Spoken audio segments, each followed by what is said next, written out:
ভাইরে ভাই, নিজেদের বাঁচা মরার লড়াইয়ে নামিবিয়াকে 102 রানে হারালো পাকিস্তান এবং সেই সঙ্গে কিন্তু সুপার 8 নিশ্চিত করলো পাকিস্তান ক্রিকেট দল। আপনারা সবাই জানেন আজকে যদি পাকিস্তান নামিবিয়ার বিপক্ষে হেরে যেত তাহলে কিন্তু সুপার 8 থেকে বাদ পড়ে যেত।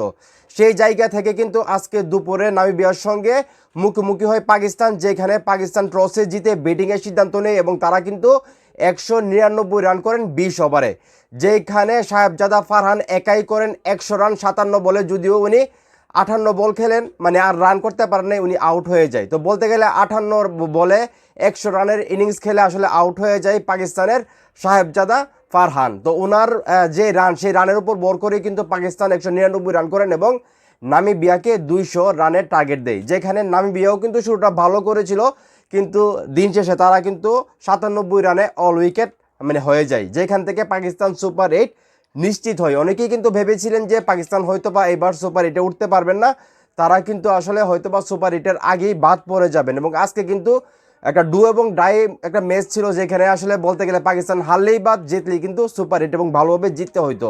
সেইখান থেকে কিন্তু সুপার 8-এর ম্যাচগুলা এবং চ্যালেঞ্জিং করার জন্য এবং কনফিডেন্স পাওয়ার জন্য কিন্তু আজকের যে ম্যাচ, সেই ম্যাচটা কিন্তু খুবই ইম্পর্টেন্ট একটা, আমার মনে হয় যে কাজে আসবে পাকিস্তানের, কারণ 102 রানের একটা জয় সেটা কিন্তু বিশাল একটা ব্যাপার।